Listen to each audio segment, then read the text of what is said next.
We can put her into one.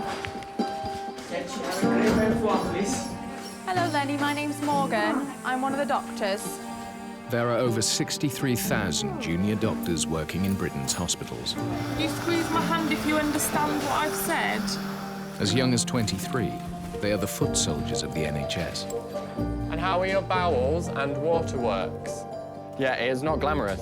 It is not glamorous. Hey, baby. Hey. They'll welcome us into the world. Aww, awesome. Do we have a pulse? No. No. They will be there at the end. Just stop. Cardiac arrest on Foyndon ward. Emergency. All right, don't worry. But they are working in hospitals that are treating more patients than ever before. We are utterly, utterly full. We've got just no room, no beds, no space. Everything is stretched. We haven't got a lot more to give, and something needs to change. These doctors have become a symbol of the state of the NHS. We are doing our best. We are working our hardest, but it's just not enough. Filmed in one regional hospital at the height of the junior doctor crisis. This series is about the young doctors who are the future of our health service. To survive as a junior doctor, you must have courage. Courage to cope with what we see day in, day out. Courage to deal with people at the very worst moments of their lives. And courage to work in a system that can't cope with the pressure it's under.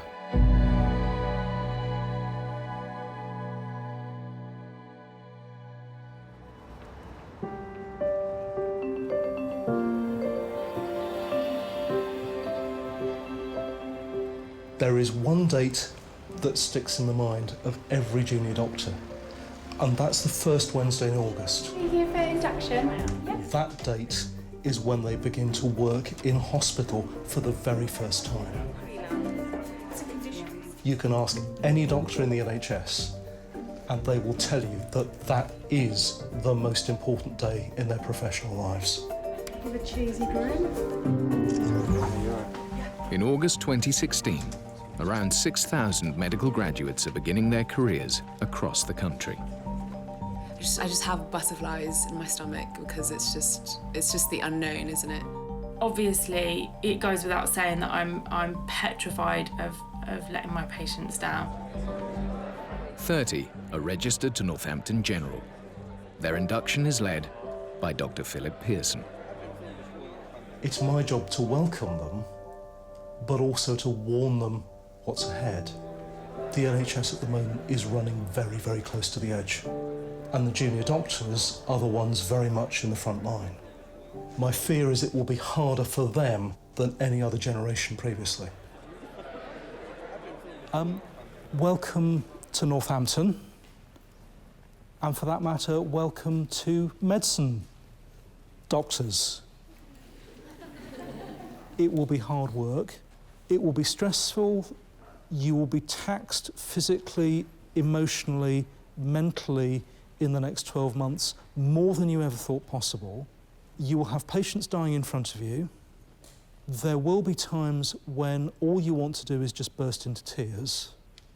There will be times when you go home dancing, punching the air because of things that have happened.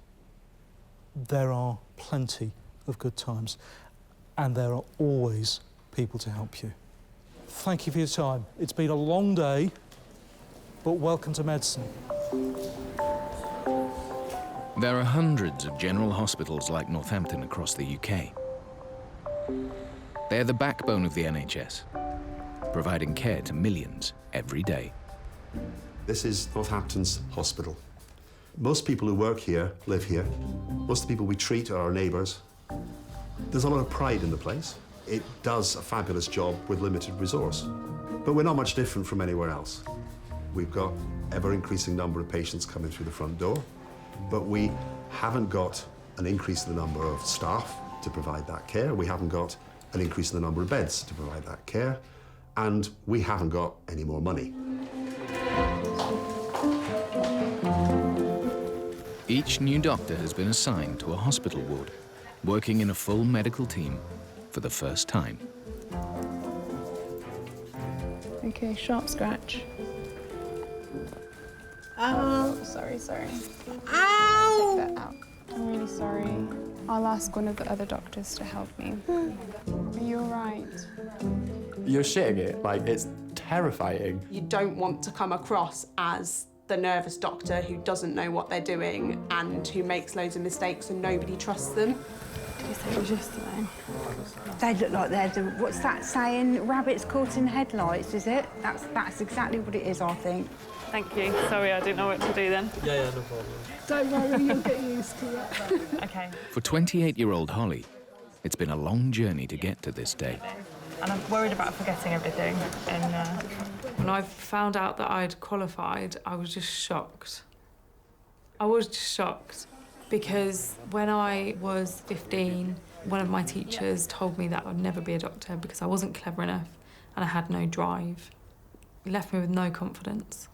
Can I feel your pulse? I've had quite a lot of jobs to get here. I've been a healthcare assistant, been a pub manager for a while, did a bit of security work. It hasn't been straightforward. It hasn't been easy. Can you put your mouth for me a minute, Robert? Sorry, darling. On Holly's first day, she's working with a consultant and nurses on the emergency assessment unit, where acutely ill patients are sent from A&E. All right, don't worry. At midday, the consultant is briefly called away, and Holly is left as the only doctor covering the ward. I think everybody's biggest fear on their first day is causing serious harm or killing a patient, which is very difficult to do, apparently. Hopefully. But within minutes, one patient has started to deteriorate. What paracetamol has he had? He's had 1 gram IV, but he won't be due anymore now until 4. There is a gentleman with pneumonia, and despite being given treatment and antibiotics, they haven't been successful. So at the moment, we're trying to explore different treatment programmes for him, but he is acutely unwell. I'm quite worried about him at the moment. 3 hours into her career, Holly has a patient's life hanging in the balance.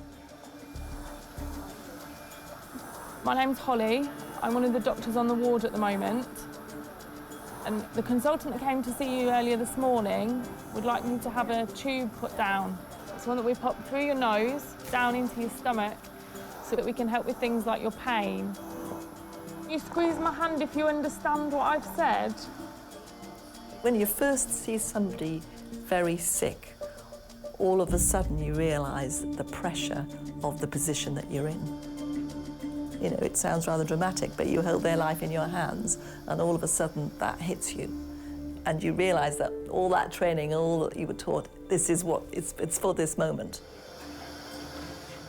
Holly needs to insert a nasal tube that can supply life-saving antibiotics. I just wanted to double-check. When you measure an NG, it's just down to the zippy. An on-call team is there to provide support. Are you going to put the NG yourself? Yeah. Would that be okay? I've had training and everything. Well, if you've had the training, it shouldn't be a problem. Okay. When it's your first few days as a doctor and the unexpected happens, that's when the self-doubt creeps in. Someone once said I couldn't do this. Am I about to prove them right?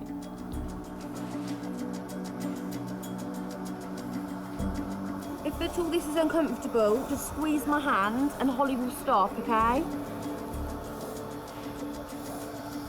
Is it him? Yeah. Holly inserts the tube perfectly, but won't know until tomorrow if the antibiotics have worked. You do feel like you're on edge. Either this patient will pick up and improve and then go home, or they'll take a turn for the worse. And it is a waiting game. There are 210 junior doctors in Northampton. You all right to tell me what's brought you into hospital today? To sort out this head of mine. Alongside caring for patients, there's a continuous program of training. When you're the person that makes that diagnosis and starts the treatment, when you've saved someone's life, it stays with you forever. And as their careers progress, they take on ever more responsibility. Hello. My name's name's Emily. I'm one of the oncology doctors. I understand that you've been diagnosed with breast cancer.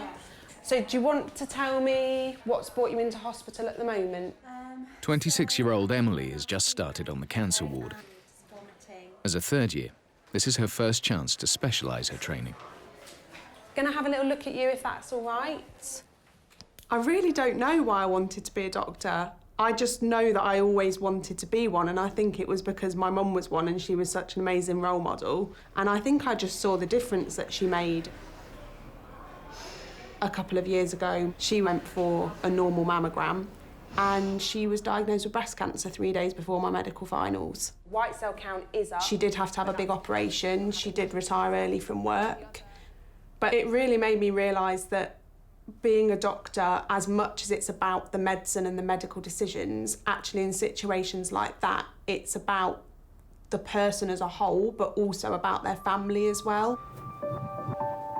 Emily's mum made a full recovery, but the experience has led her to choose end-of-life care as a speciality.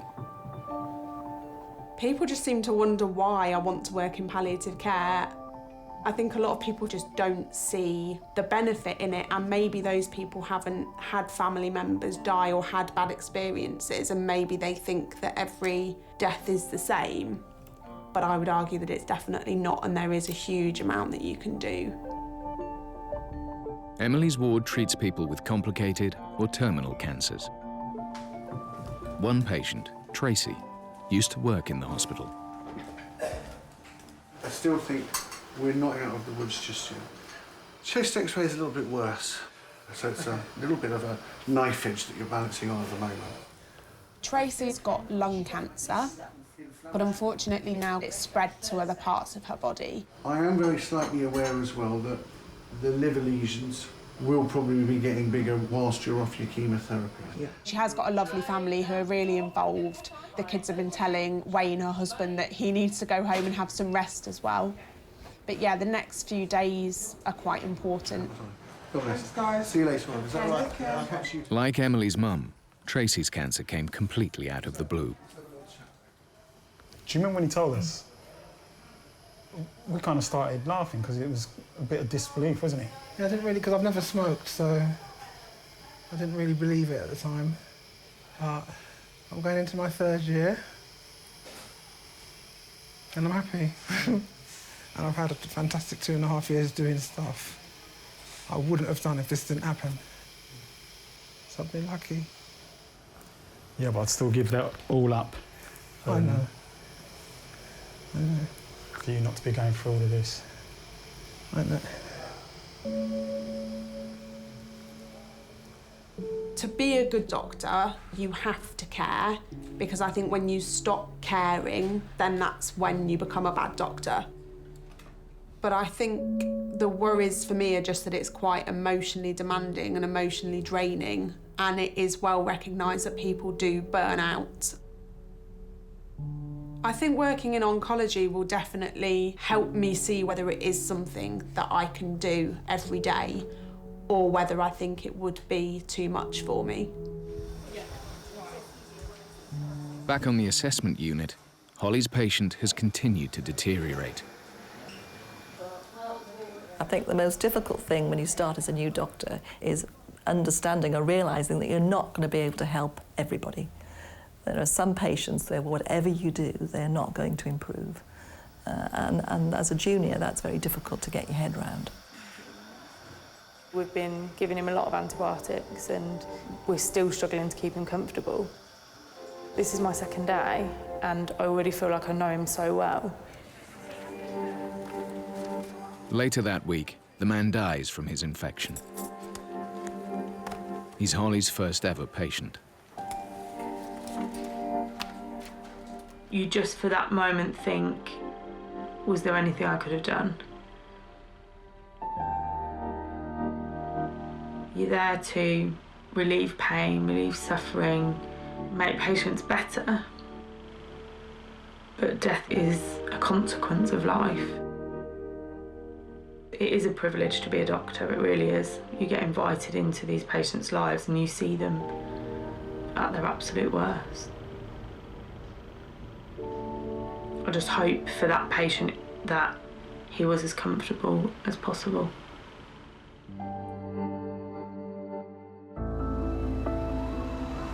Northampton General is serving a growing population, but they've had no increase in doctors in training for the last 15 years.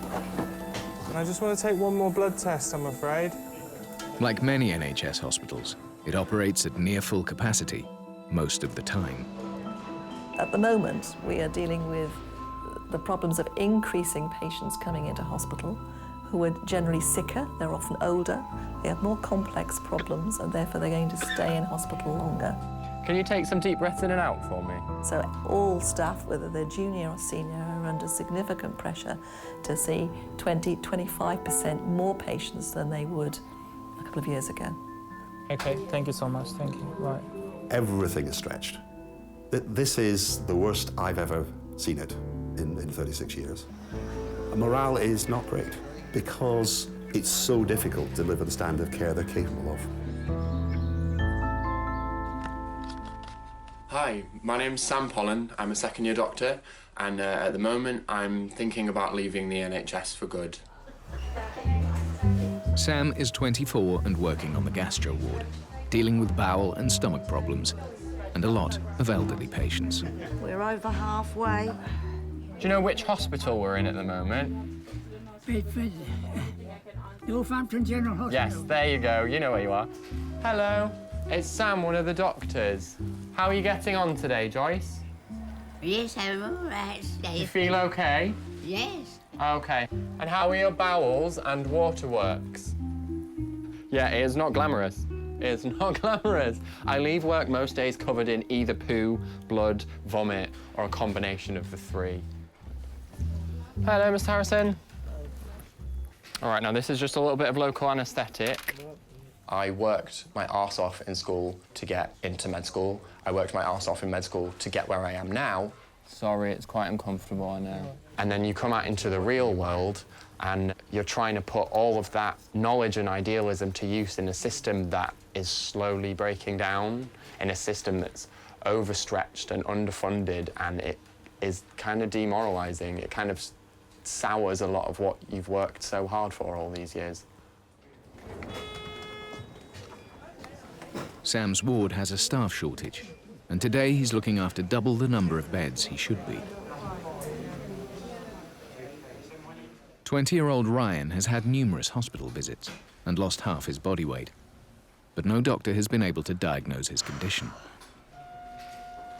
I may have been in and out of here 17 times this year. I was originally 8 stone, and now I'm down to 4 stone 2. And I just look like a malnourished 13-year-old, and it's horrible. Hi, nice to meet you. Nice to meet you, Ray. Can I examine you? Is that okay? You just relax for me, put your hands... So we see patients like Ryan a lot who come into hospital very frequently. What they need from us as doctors is our time. It's a bit of a mystery at the moment, but bear with us and we'll figure out what's wrong, OK? Cheers, Sam. All right, I'll see you shortly. But you physically don't have the time to sit with a patient for 20 minutes and listen to them because I've got 50 other patients I have to see by lunchtime. And that's what frustrates me about medicine today, is that we physically don't have the opportunity to give the level of care that I've been trained to offer and that I want to offer and that I should be giving to my patients. And you feel guilty about it. You feel guilty a lot of the time,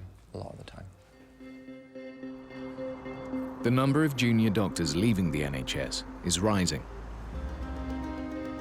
In some hospitals, it's now a daily challenge to have enough juniors on the wards. Hello, how's it going? I hear you're plugging a gap a bit, really, here at the moment, because Hannah's off. Lindsay Braun is responsible for Northampton's medical rota. At the moment, out of 65 junior doctors, we have 10 gaps as of today. Next week, that's going to be more, because 2 people are leaving, so it'll be 12.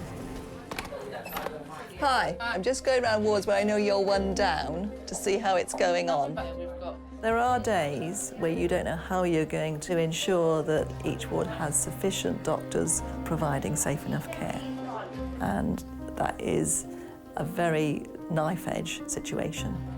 Last year, almost a third of junior doctors left the NHS after only 2 years. Is this your first day on this ward? Not before. The gap was largely filled by foreign doctors. Good. Yeah, everyone is quite helpful in pointing me where to go, so yeah, it's quite good. There's no way the NHS would survive without overseas doctors. There's no way. Good. And how are you getting on? Okay. Most of the adverts that we put out for doctors that we need will be overseas, and hence a lot of the interviews will be Skype interviews. Sometimes we have people that have not done very much, and it's a bit of a gamble, but you have to assess that at interview as to whether you feel they are experienced enough for you to supervise here. Each year gets more and more difficult, and it feels as though we are on the edge of things cracking up. No doubt about that. It's Holly's third week at the hospital. One morning with A&E already busy, 2 of her team failed to turn up. We should have started ward round by now, but I've just been told there's been a bit of confusion with the consultant's rota, so there's actually no consultant around at the moment, and it just means that we can't really get the ball rolling with our day until we get a consultant to come in and review people. Without a consultant review, nobody can be admitted or discharged from Holly's ward. The department grinds to a halt as people continue to arrive into A&E. A&E currently has approximately 70 patients in it. The problem is there's quite a few in A&E at the moment, but I don't know what else I can do because, as I say, I've got nobody imminent going home. This ward is full, and we've been told that the hospital is full to capacity now, so there's no beds on any wards. At the moment, the emergency admission system is running at its absolute limit. It's stretched to the point where if one key person doesn't turn up for whatever reason, then the whole thing can just fall apart. It's like a row of dominoes. One person comes out, the whole thing just collapses because the flow stops. You get a blockage and it backs right the way up to the front door. It just becomes impossible. Within 2 hours, the hospital's on red alert as numbers in A&E have doubled. So, Dr. Milanovic, can I just check you're happy with the plan? So we need to chase the CT heads. Whenever a hospital is on alert, all wards are under pressure to discharge patients. Okay, can we go? For Emily, this happens on a day her team is down 3 nurses. Hello. Do you have any problem now at this moment? It's pain. Okay, we will check for your painkiller. Do you have any other question for us? It's just a little bit stressful because the consultant wants the ward round to speed up. See you. Bye. However, the problem is when you try to see them quickly, it means that the patients become dissatisfied, which is understandable, and you can miss things that you would have picked up if you'd have spent that time. All right. Okay, we'll see you tomorrow morning, okay? Cheers. He is the sort of patient, if we just walk in and walk out, he will kick off for the rest of the day. If we don't explain that to him, his anxiety, his depression, and he'll be suicidal again, and I'll have to phone the acute. I don't normally have long conversations unless I need to have them. What is the next patient? Tracy Simpson, room 6. I've not checked her bloods yet because I haven't had a chance. It's room... Do you mind helping me, Saeed, grabbing the notes and things? Because Dr. Milanovic wants to speed up, but I can't do it all by myself. Hello. Feel a little bit dizzy. I think she's struggling to breathe. Yeah. OK. And you feeling short of breath sat there now? So we'll carry on with the nebulizers. I'm going to ask for a chest X-ray just to make sure there's nothing new going on. Is that all right? OK, we'll see you later. It sounds like she's not so good today. And I want to look into that a little bit more. But no, it is difficult to feel like you're doing your best when you're so busy. Hello, can I help? By the afternoon, the staff shortage catches up with the ward. It's not that she's ignoring it, she's trying to sort it out. 25-year-old Rachel has been waiting 4 hours to see a specialist nurse. I have a patient sitting here for a pump change, and I can't do everything. It's too much. I mean, we were supposed to be here for half an hour today. Rachel has stage 4 throat cancer. They've told her that she has a 30 to 40% chance of survival. And how can this happen? How can this be?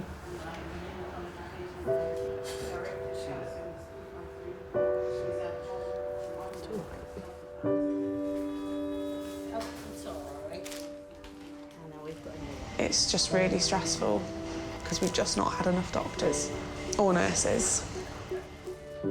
You can put up with anything when it's a few hours or a few days, but when it's a permanent thing that there's never enough staff and you're always running at 110%, you can't keep it up.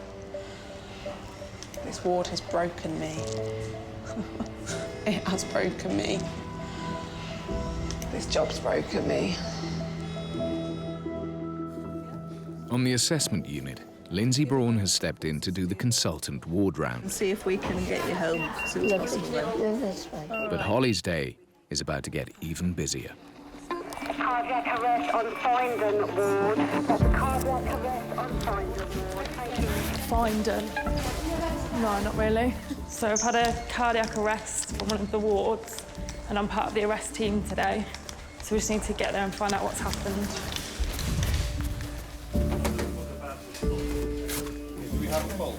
Do we have a pulse? No. We lost the pulse. In the next door ward, an elderly patient's heart has stopped. Holly and her team have only minutes to save a life.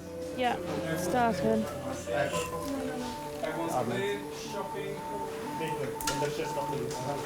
Just stop. Went into cardiac arrest. We started treatment. And then it got to the point where we'd dealt with everything and she was still developing rhythms that are untreatable, really. So the med reg made the decision and then checked with the team that we were happy to stop. So that was the decision that was made. But in the brief time she's off her ward, another patient has died. The lady in 1-4 has just passed away. OK. When things get really hectic and the wards are very busy, you have to become almost like a machine. Emotion just doesn't come into it. If you've got time to sit and worry about how you feel, you've got more time on your hands than you thought. Thank you. Thank you. By the end of her shift, Holly is just beginning the discharge paperwork. It's 4:25 and I've not had lunch. I'm meant to finish in 35 minutes. It's not going to happen. I actually feel at the moment like I look really incompetent. So like this discharge has probably taken me about an hour, when actually if I just sat down with no distractions, it would have been less than 10 minutes. It's just that fear of I don't want to let anyone down. I don't want people to think I am incompetent, because I'm not. At times, the NHS is on its knees. And it is becoming more and more evident to me exactly how stretched all of our services are.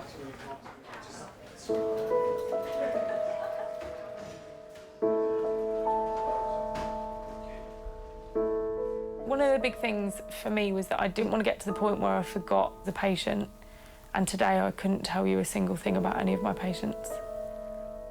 If you line them all up in front of me now, I couldn't tell you any of their names because I've been too rushed today. I was expecting it, just not on the level of today. Today's been hectic.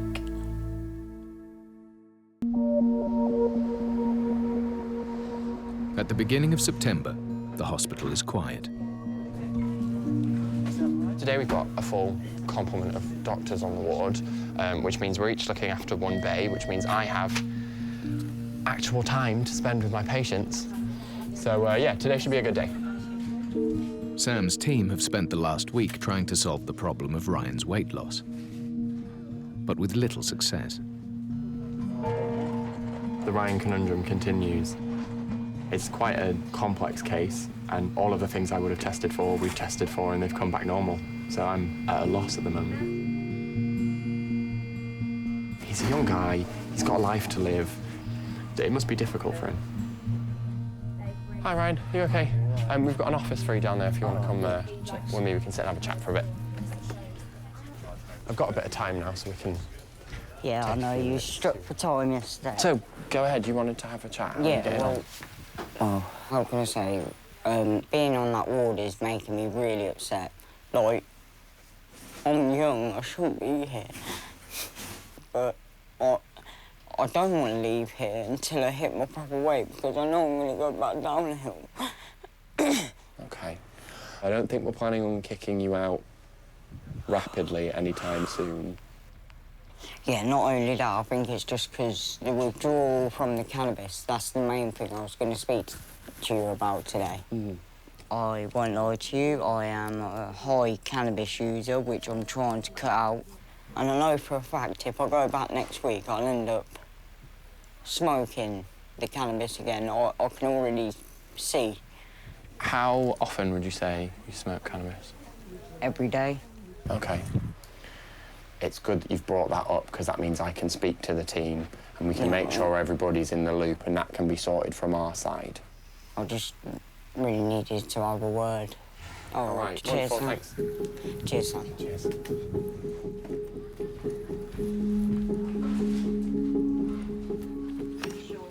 So I've got Ryan's old notes here. Lifestyle factors are often important in what causes people's symptoms, and illicit drug use is one that is often very important, but doctors are very shy to ask about. And cannabis, which a lot of people consider an appetite stimulant, in long-term use is actually an appetite suppressant. So if all this coincides with his use of cannabis, then we may be onto something. On ward round the next day, Sam can test his theory with Ryan's consultant. So I had a chat with Ryan yesterday, just trying to figure out a bit more about him and his lifestyle. And he said that he does smoke quite a large amount of cannabis and has been for a while. I'm really surprised. I didn't get that from him before. No? That's really good. Well done. That's quite important. Okay. Hello, Ryan.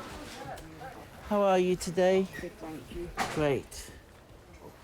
So why do you think you've got better here when you weren't getting better at home? Any idea? Because cannabis suppresses appetite. Did you know that? Yeah.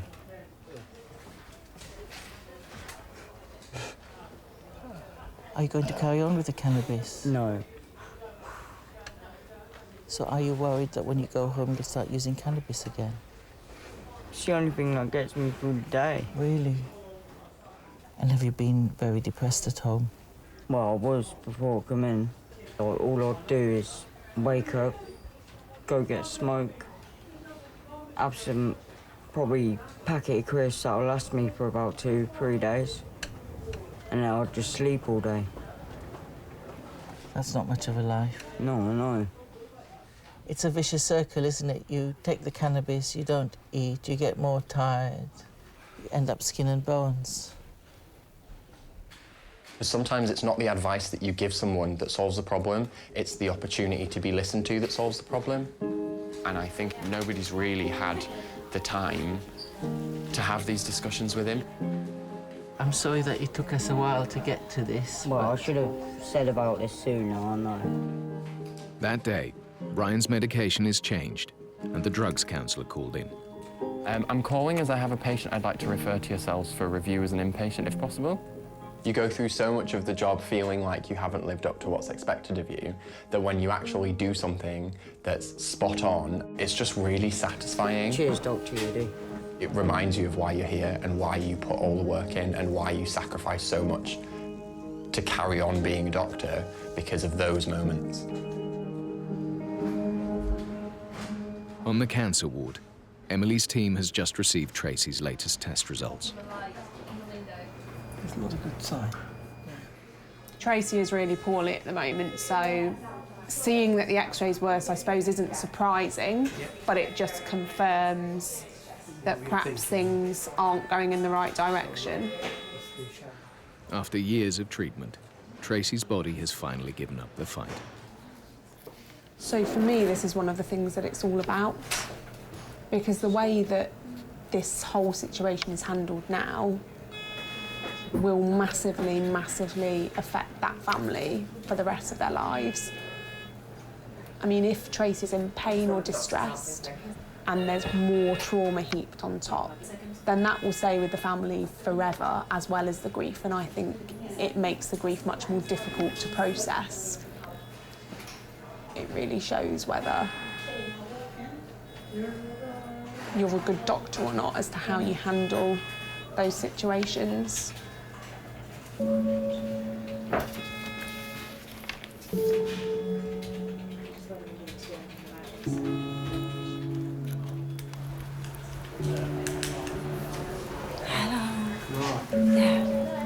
How are you feeling, Tracy? I just wanted to catch up with you and see how you're doing.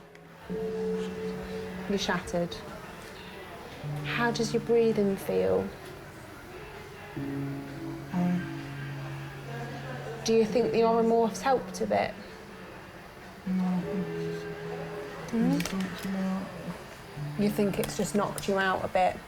OK. I've had a look at some of the bloods that have come back. So, unfortunately, despite the antibiotics, some of the bloods are looking a little bit worse. Okay. We are possibly entering that zone if the platelets drop any lower tomorrow, that we might not be able to carry on with the blood thinner. But I think it is just a little bit concerning that things don't seem to be going quite in the direction we wanted to. Not anymore, anyway. Did you have any questions for me? No? OK. All right. Yep. OK. All right, I'll leave you in peace, Tracy, OK? Thanks so much, Liz. Thanks. All right.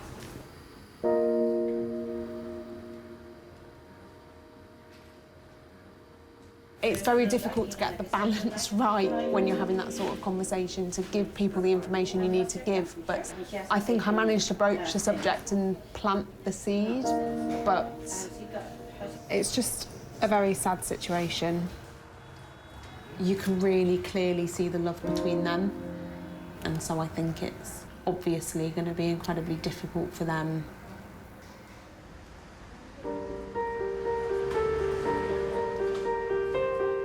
For all juniors, life as a doctor is 24/7. OK, baby, you want to open your eyes for me? Hospitals never close, and day shifts are mixed with nights.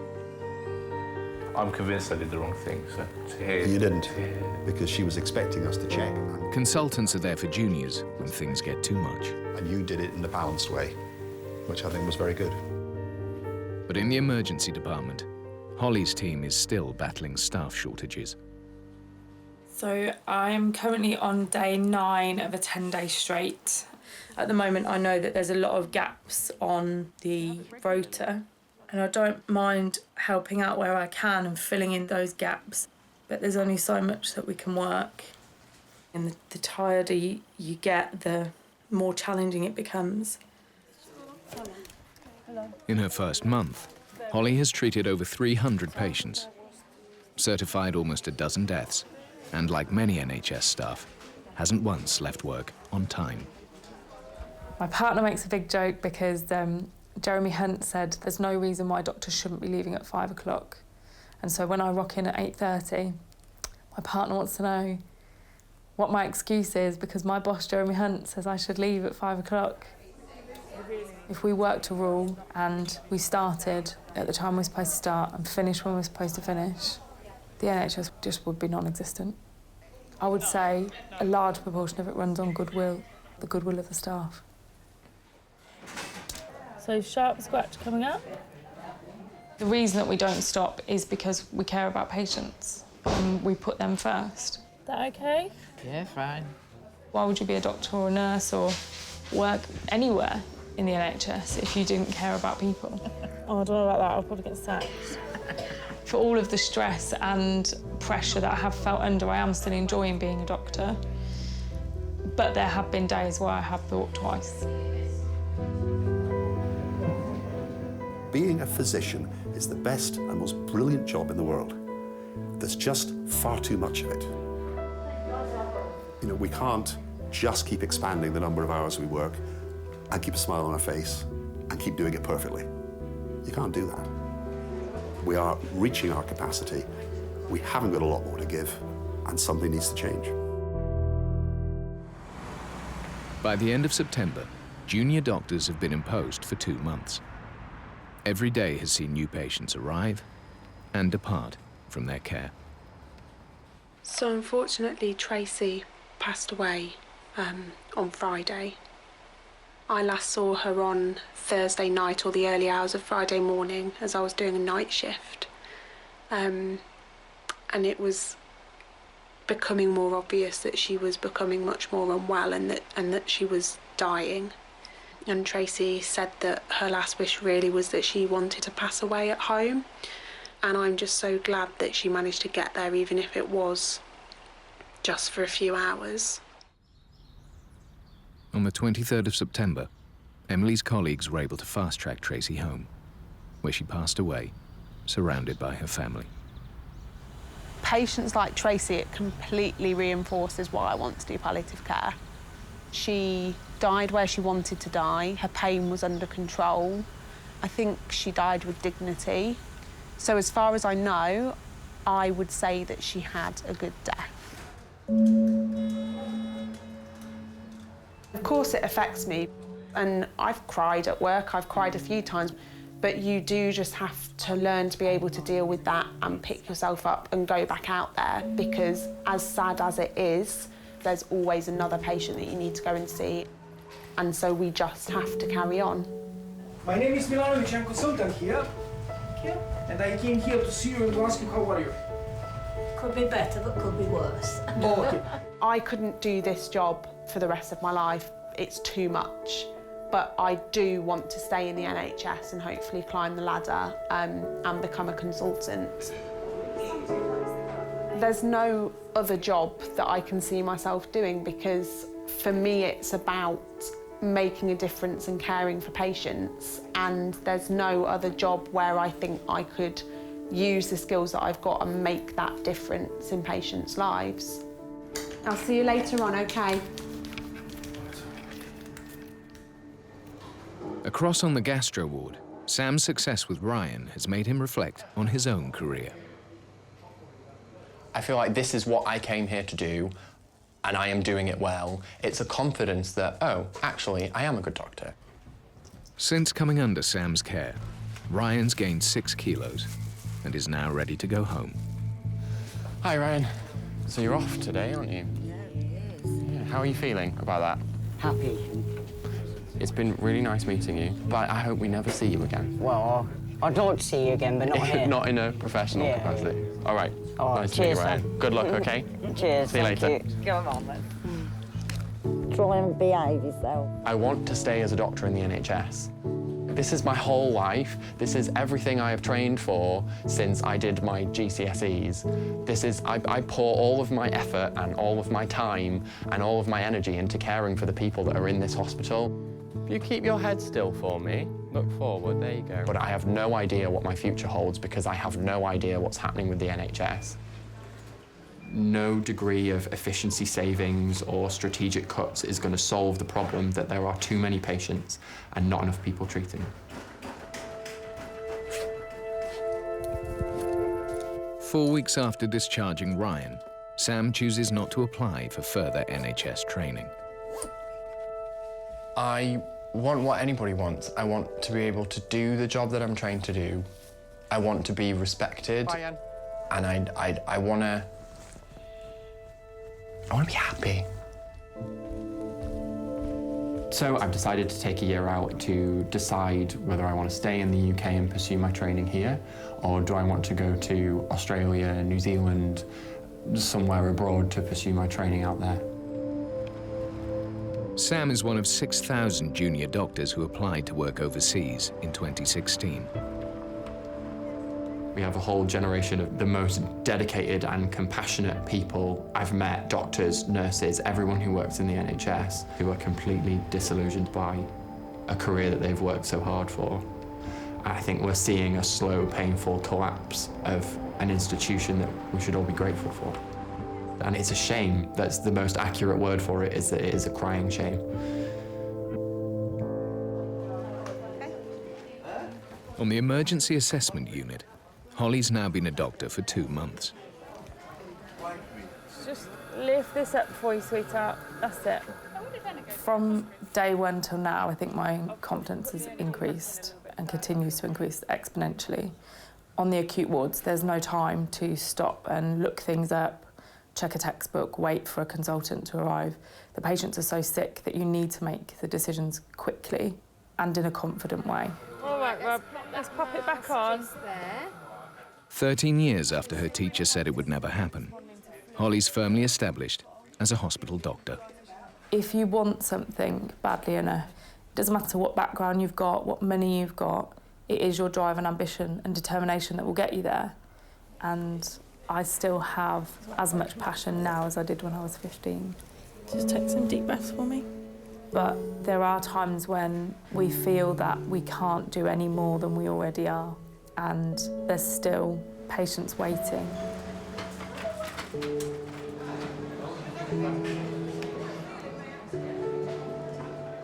I'm right at the start of my career, and I'm worried about what the future holds.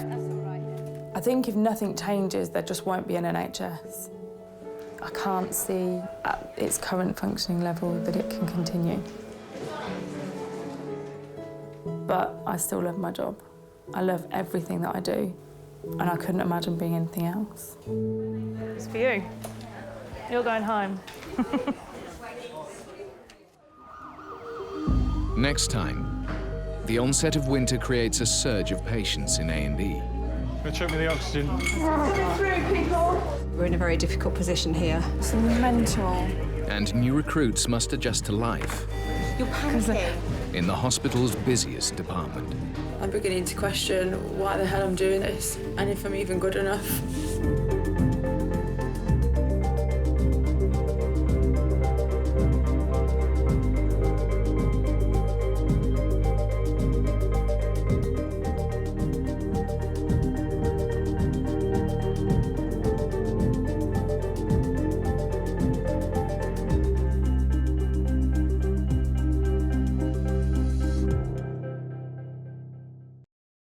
Click on screen for more videos of Extraordinary Humans.